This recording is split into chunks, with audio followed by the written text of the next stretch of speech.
할렐루야. 주님이 우리 가운데 함께 하십니다. 잘 안 믿어지셔요? 자, 주님이 우리 가운데 함께 하십니다.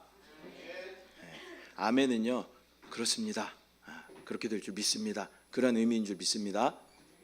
주님의 약속은요, 세상 끝날까지 내가 너희와 함께 하겠다라고 약속하신 거예요. 지금도 우리 안에 살아서 역사하시고 우리를 인도하시는 주님이신 줄 믿습니다. 여러분, 아멘을 잘하면요, 그게 실제가 돼요. 우리 가운데 믿어지는 역사가 있어요. 자, 믿음으로 주님이 우리 가운데 함께 하십니다. 자, 옆에 분들하고 한번 인사하겠습니다. 주님이 우리 가운데 함께 하십니다. 자, 오늘 함께 나누실 말씀은 베드로전서 2장 9절 말씀입니다. 베드로전서 2장 9절 말씀 다 같이 합독합니다. 시작. 그러나 너희는 택하신 족속이요 왕같은 제사장들이요 거룩한 나라요 그의 소유가 된 백성이니 이는 너희를 어두운 데서 불러내어 그의 기이한 빛에 들어가게 하신 이의 아름다운 덕을 선포하게 하려 하심이라. 아멘. 저는 오늘 본문의 말씀을 가지고 왕과 제사장으로 회복되는 길이라는 제목으로 하나님 말씀 나누도록 하겠습니다. 저희 교회는 지금 2주에 걸쳐서 여의도 순복음교회에서 진행하고 있는 12광주리 특별 새벽 기도회를 함께 동참하고 있습니다. 그래서 각 가정에서 또 온라인으로 예배 드리시는 분들도 있고 역사적인 사건이 일어났어요.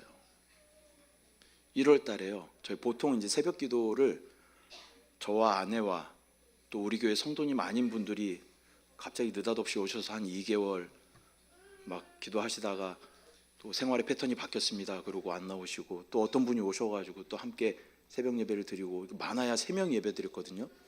근데 2026년도 놀라운 기적 같은 일이 일어났습니다. 6명이 예배를 드린 날이 있었고요. 와, 진짜 기적 같다 그랬는데요. 그리고 며칠 뒤에 8명이 예배를 드린 날이 있었고요. 그리고 그 다음날 9명이 예배를 드린 날이 있었고, 어제는요, 어제 우리 이제 12광주리 새벽 기도를 했거든요. 근데 어제 조금 시간의 여유도 조금 있긴 했었지만 6시 반에 이제 예배를 드렸지만 무려 13명이 함께 모여서 새벽에 예배를 드렸습니다. 이게 진짜 기적 같은 일이에요. 새벽 예배 저희가 20명 목표로 지금 기도하고 있는데, 물론 이제 물리적으로 너무 멀어서 각 가정에서 예배 드리시는 분들도 있지만 또 함께 모여서 이렇게 기도하고 예배할 때 또 그 기념으로 어제는 또 함께 예배 끝난 후에 가서 해장국을 한 그릇씩 먹고 조찬 기도회로 그렇게 하나님 앞에 올려드렸습니다. 이렇게 말씀을 들으면서 또 특별 새벽 기도에 참여하면서 내용이 그런 내용이죠. 구약의 성경의 위대한 인물들, 또 하나님의 선택을 받고 하나님 택하신 그러한 인물들을 통하여서 우리가 믿음의 영웅들이 되자, 이제 이러한 내용으로 테마로 말씀을 전해주고 계십니다. 그런 말씀을 들으면서 저도 은혜를 많이 받았고, 또 2026년도 믿음의 영웅들로 모두가 승리하는 우리 수목음 영과 생명의 교회 모두 되시기를 축복합니다. 또 오늘 말씀을 통하여서 믿음의 선조들은 어떻게 하나님께서 원하시는 그러한 길을 따라갔는지 다시 한번 우리가 복습하면서, 또한 나는 어떠한 과정 가운데 있는지 또 함께 살펴보는 그러한 시간 되시기를 축복합니다. 오늘 함께 읽은 베드로전서 2장 9절 말씀에서는요, 사도 베드로는 성도의 정체성에 대해서 정확하게 말씀하고 있습니다. 너희는 택하신 족속이다, 왕같은 제사장이다, 거룩한 나라다, 그의 소유가 된 백성이다 라고 말씀하고 있습니다. 이 말씀은 단순히 우리의 어떤 직분이나 신분에 대해서 이야기하는 것은 아닙니다. 이것은 하나님께서 인간을 창조하실 때부터 품고 계셨던 그러한 본래의 목적이 이러한 목적이었다라는 것입니다. 본래 인간은 처음부터 왕과 제사장으로 창조된 줄 믿습니다. 그러나 인간의 타락으로 인해서 이 영광스러운 직분을 상실하게 되었죠. 그러나 하나님께서는 하나님 자신이신 예수 그리스도를 통해서 이 영광스러운 그 직분과 신분을 다시 우리 가운데 회복시켜 주시는 줄 믿습니다. 오늘 우리는 구약 성경 속의 믿음의 영웅들을 통하여서 하나님께서 우리를 어떻게 왕과 제사장으로 회복시켜 가시는지 다 같이 한번 살펴보도록 하겠습니다. 먼저 우리의 상태를 먼저 보면요, 사람의 타락으로 말미암아 우리는 제사장과 그 왕의 직분을 상실하게 되었습니다. 하나님께서는 원래 인간을 창조하시고 복을 주시면서 이렇게 말씀하셨습니다. 창세기 1장 28절 말씀 함께 합독합니다. 시작. 하나님이 그들에게 복을 주시며 땅에 충만하라, 땅을 정복하라, 바다의 물고기와 하늘의 새와 땅에 움직이는 모든 생물을 다스리라 하시니라. 아멘.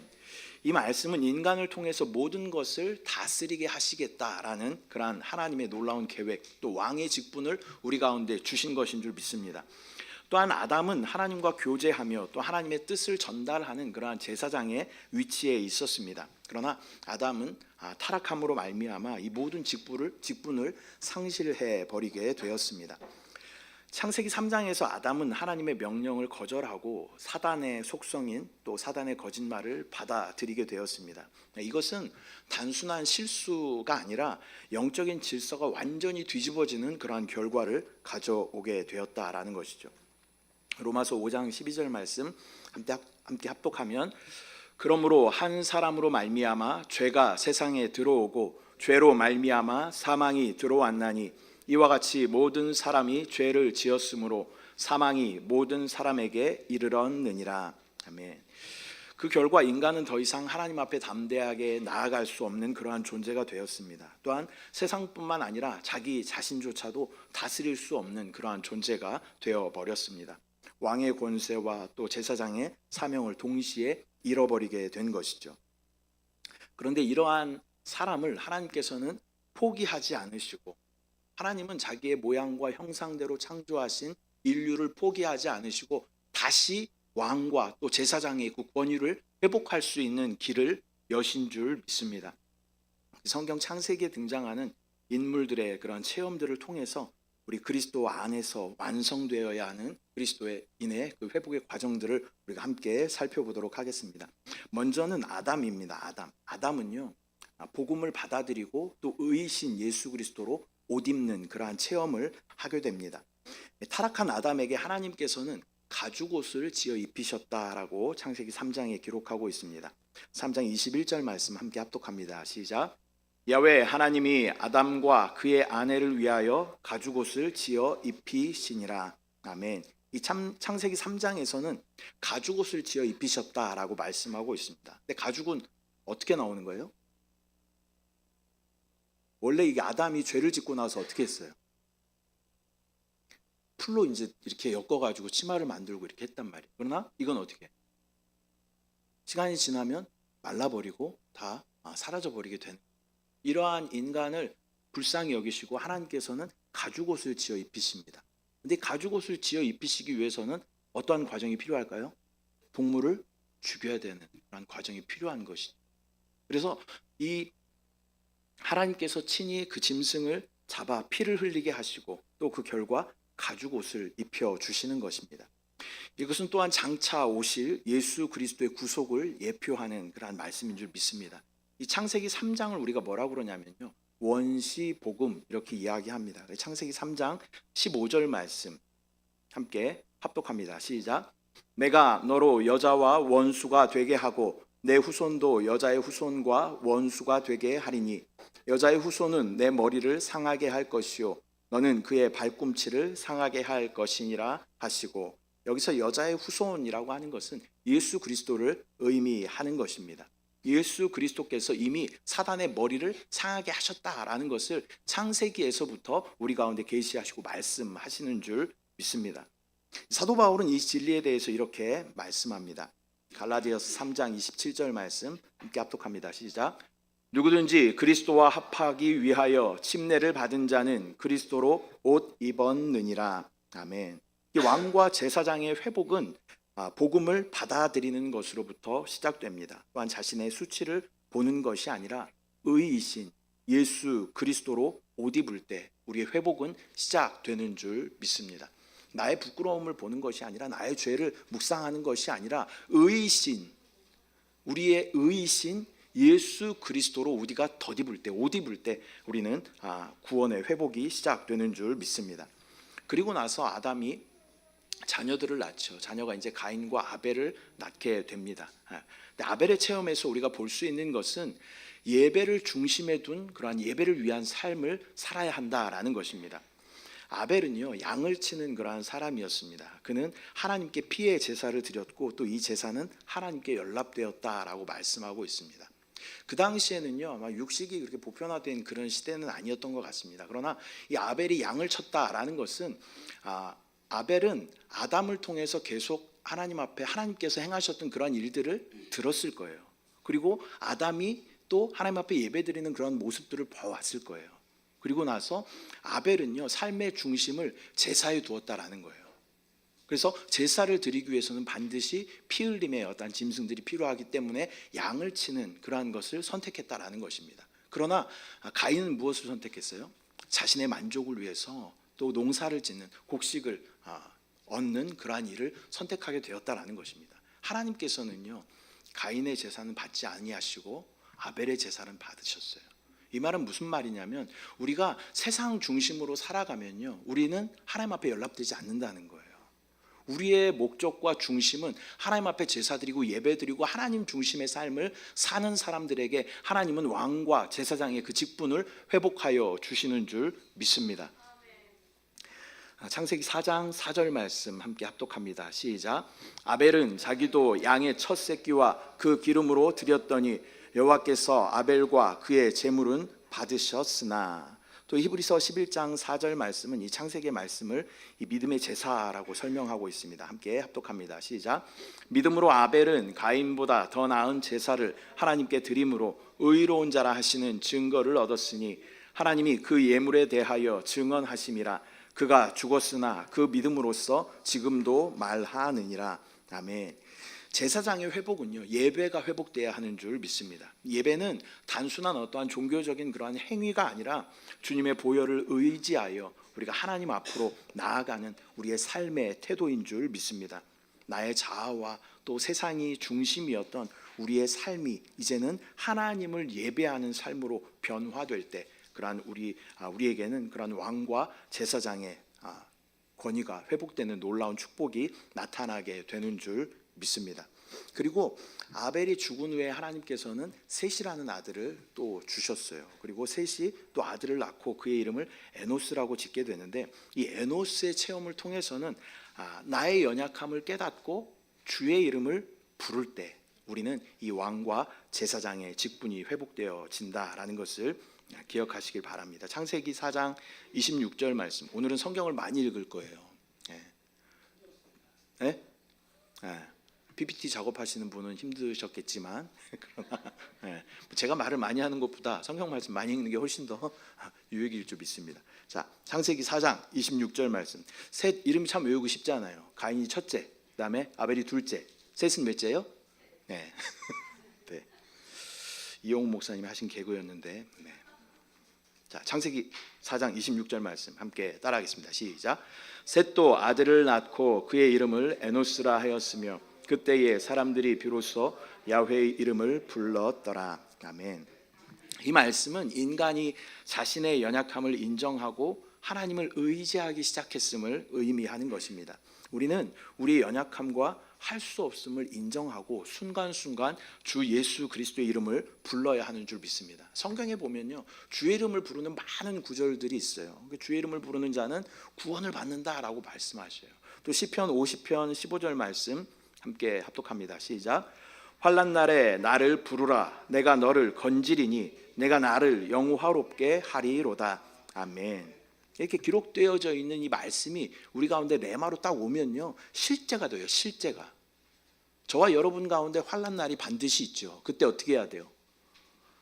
주의 이름을 불러야 돼요. 주의 이름을 부르면 내가 너를 어떻게 하신다고요? 건지시고 내가 너를 영화롭게 하시겠다라고 말씀하고 있는 줄 믿습니다. 왕과 제사장으로 회복되는 길은 주의 이름을 부르는 그러한 삶에서 시작되는 줄 믿습니다. 순간순간 계속 주의 이름을 부르시길 바랍니다. 주의 이름을 부르면 주님 구원하셔요. 우리의 모든 상황과 어려움과 죽음과 같은 그 상황 가운데에서도 주의 이름을 부르면 구원하신다라고 약속하신 줄 믿습니다. 하나님은요, 신실하신 분이세요.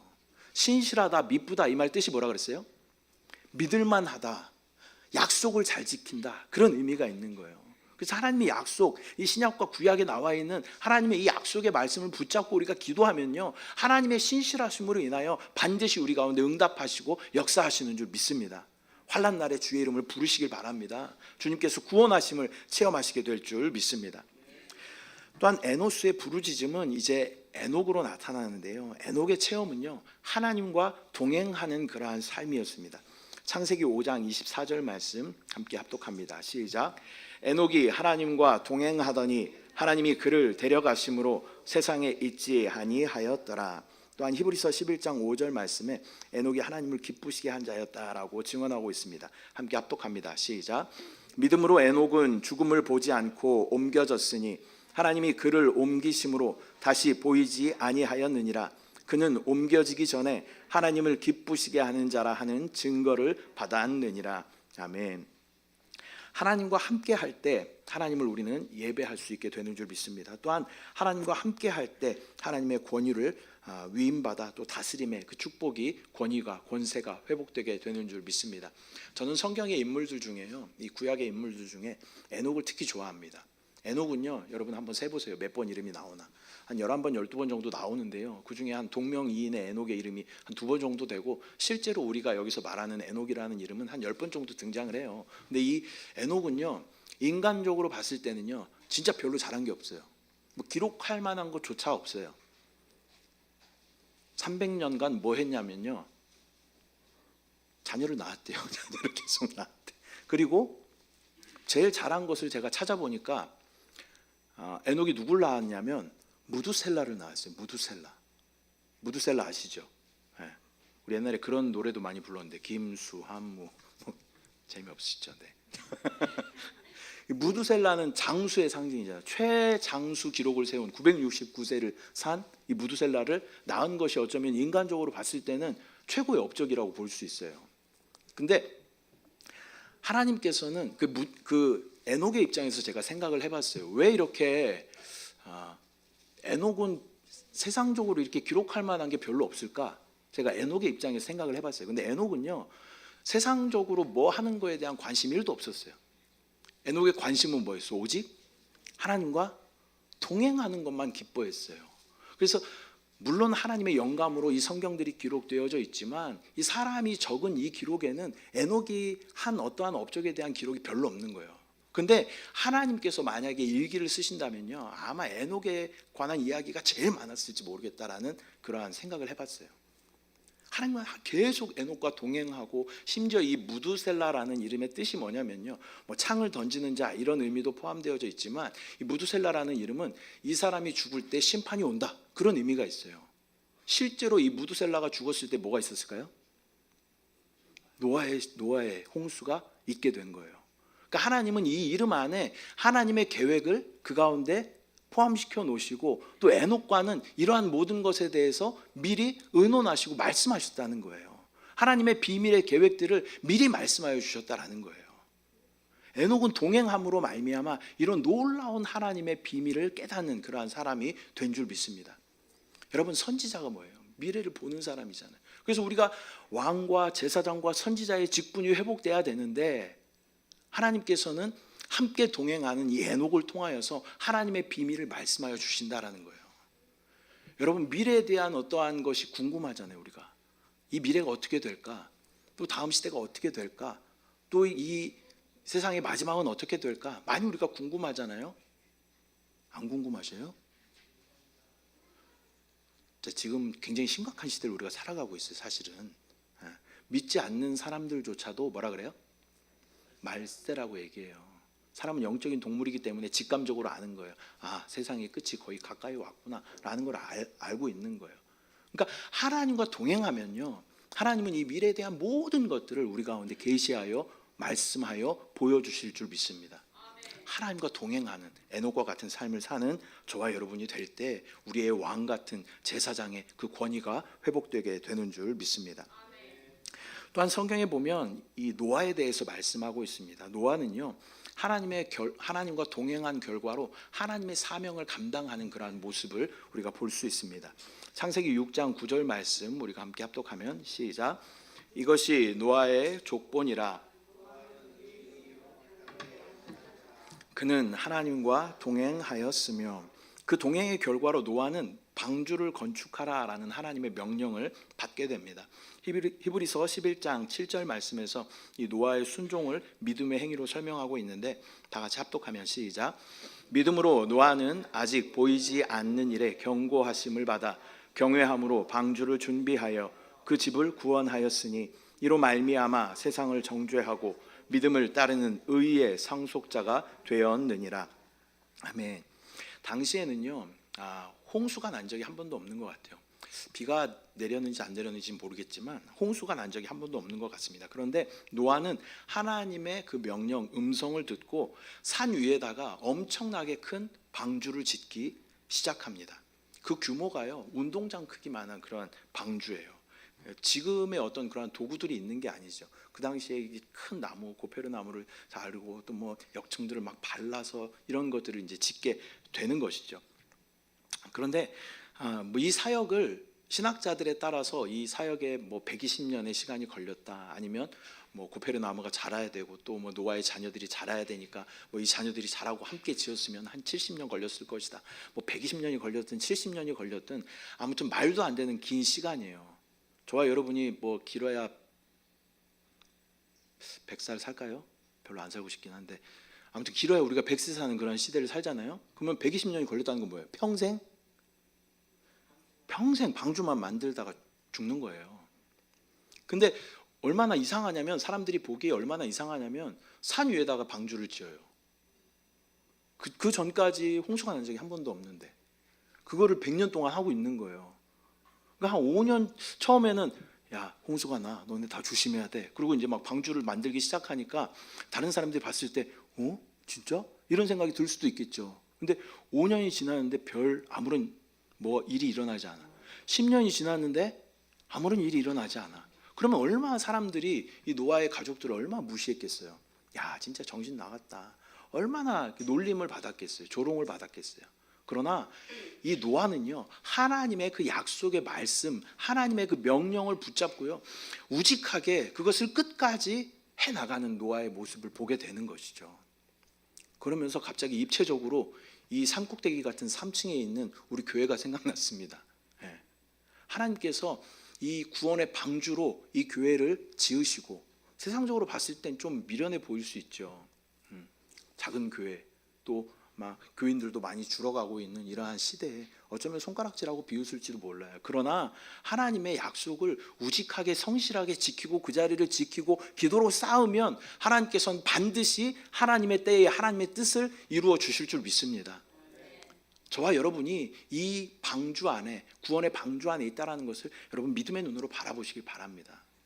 또 주위에 많은 죽어가는 사람들을 위해서 방주로 초청하는 그러한 역할들을 우리 가운데 감당하라고 우리 가운데 보내주신 줄 믿습니다.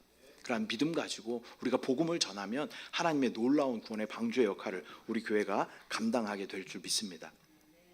또한 시간이 지나서 하나님께서는 이 아브라함을 부르십니다. 아브라함의 삶은요, 믿음의 삶을 살았다라고 말씀하고 있어요. 아브라함은 하나님의 부르심에 순종하여서 길을 떠나게 되죠. 하나님은 이 우상이 가득한 갈대아 우르라는 땅에서 아브라함을 불러내십니다. 그리고 내가 너에게 지시할 땅으로 가라라고 말씀하십니다. 이 갈대아 우르라는 이 땅은요, 상업이 굉장히 발달했던 그런 도시였고요, 또 우상이 굉장히 많았던 그런 도시였어요. 그래서 하나님께서는 그 우상의 도시에서 아브라함을 건져내시고 내가 너에게 지시할 땅으로 가라라고 말씀하십니다. 저와 여러분도 마찬가지죠. 저와 여러분도 우상이 가득한 우리의 삶에 익숙한 무엇인가가 우리 가운데 있어요. 또 내가 하나님보다 더 의지하는 무엇인가 우상이 나에게 있어요. 하나님께서는 그곳에서 떠나서 내가 너에게 지시할 땅으로 가라라고 말씀하시는 줄 믿습니다.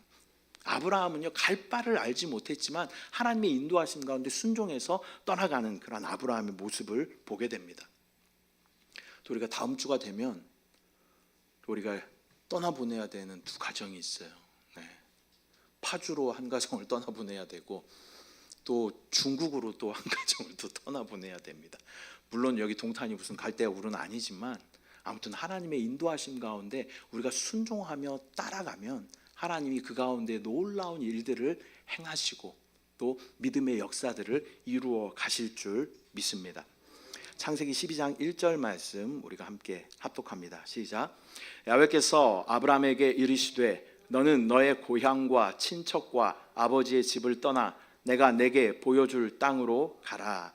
또 히브리서 11장 8절 말씀도 함께 합독합니다. 시작. 믿음으로 아브라함은 부르심을 받았을 때에 순종하여 장래 유업으로 받을 땅에 나아갈새 갈 바를 알지 못하고 나아갔으며. 아멘. 이 왕의 통치는 이렇게 갈 바를 알지 못하지만 하나님을 신뢰함으로 따라 나서는 그러한 순종의 믿음에서 시작되는 줄 믿습니다. 또한 아브라함이 이제 자녀를 낳고 그 이름을 100세의 자녀를 낳은 자녀 이름이 뭐예요? 이삭을 낳게 됩니다. 이삭을 낳는데요. 이삭은요 단번의 순종으로 말미암아 평생 하나님의 은혜와 또 하나님과 형통한 삶을 누리는 그런 이삭의 모습을 우리가 보게 됩니다. 창세기 22장 9절 말씀 함께 합독합니다. 시작. 하나님이 그에게 일러주신 곳에 이른지라 이에 아브라함이 그곳에 제단을 쌓고 나무를 버려 놓고 그의 아들 이삭을 결박하여 제단 나무 위에 놓고. 이삭은 이 목숨을 건 단번의 순종으로 말미암아 평생 은혜의 삶, 형통한 삶을 누리게 됩니다. 근데 이 장면을요 우리가 좀 현실적으로 한번 생각을 해보면요, 아브라함이 이삭을 몇 세에 낳았어요? 100세에 낳았어요. 근데 신학자들이 이 모리아산으로 아브라함과 이삭이 갔을 때 이 이삭의 나이를 17세에서 한 20세 정도로 보고 있습니다. 17세에서 20세면요 지금 이렇게 혈기왕성하지만 조금 피곤한 우리 자녀들 이런 나이예요. 그러니까 아버지가 지금 몇 세예요? 그러면 20세라고 가정을 해보면 아브라함이 120세. 그 당시에 수명이 좀 길긴 했지만 120세의 노인이 20세의 청년을 지금 제단 위에다가 나무를 펼쳐놓고 이 20세의 청년을 지금 결박하고 있는 거예요.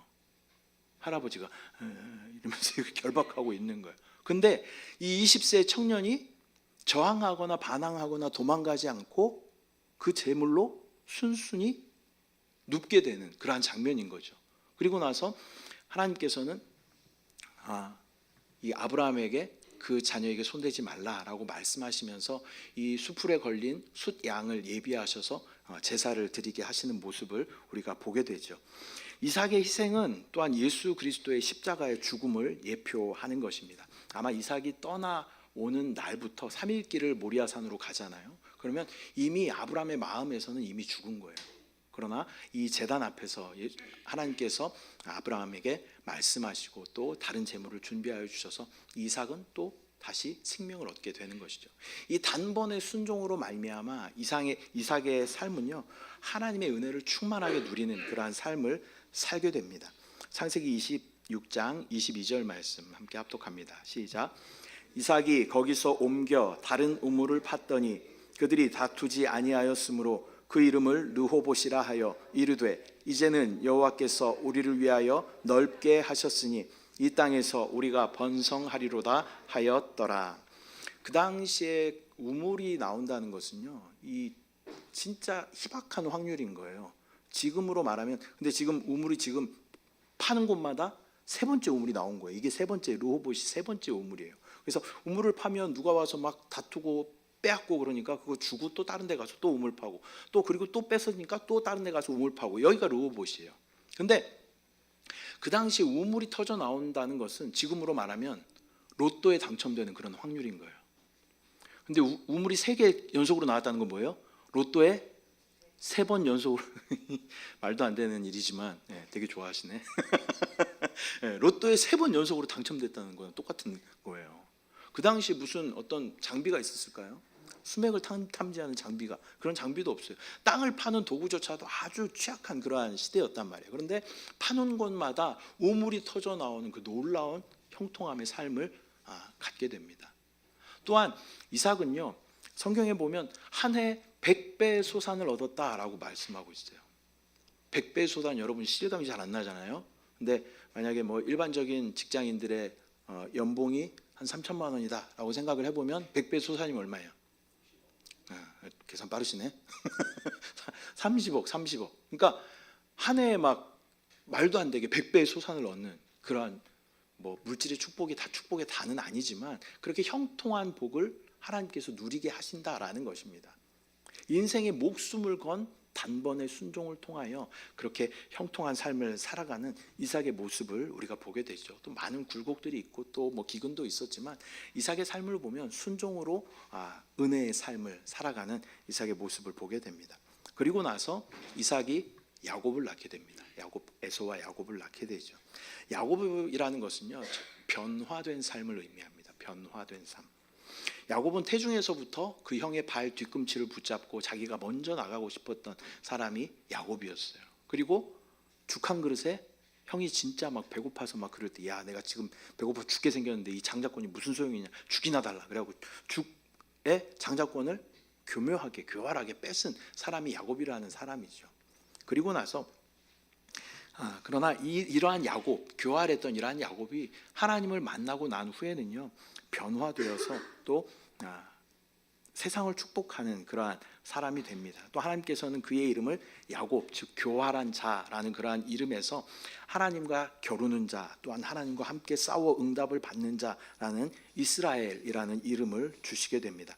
창세기 32장 28절 말씀 함께 합독합니다. 시작. 그가 이르되 내 이름을 다시는 야곱이라 부를 것이 아니요 이스라엘이라 부를 것이니 이는 내가 하나님과 및 사람들과 겨루어 이겼음이니라. 또한 야곱의 이 연로한 인생을 보면요, 그렇게 비열하고 속이고 욕심이 많았던 이 야곱이었지만 하나님께서는 그를 세상을 축복하는 사람으로 바꾸어 주시는 것을 우리는 창세기 저 뒤에 후반부에 가면 볼 수 있습니다. 창세기 47장 10절 말씀 함께 합독합니다. 시작. 야곱이 바로에게 축복하고 그 앞에서 나오니라. 우리의 신앙의 목적은요, 변화입니다. 변화. 하나님께서는 자기중심적이고 또 이기적이며 욕심 많고 교활한 우리를 변화시키기 위해서 하나님께서는 때로는 에서를 우리 가운데 보내주시기도 하셔요. 또한 하나님께서는 이 야곱보다 더 지독한 라반을 보내주시기도 하셔요. 또 이러한 시간들을 통하여서 우리의 성분들은 다 빠져나아가고 그리스도의 성품인 겸손과 온유로 우리 가운데 채우시게 되는 줄 믿습니다.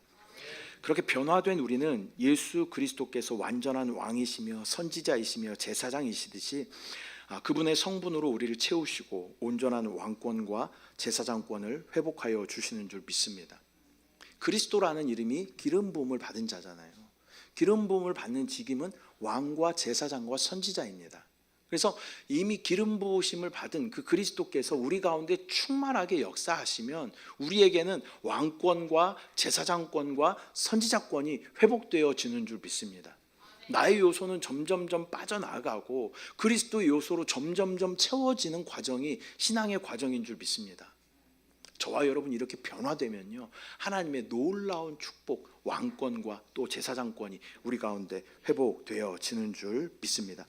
2026년도 이러한 신앙의 여정 가운데 그리스도를 더욱 풍성하게 얻고 그리스도의 생명으로 채워지는 귀한 한 해 될 줄 믿습니다.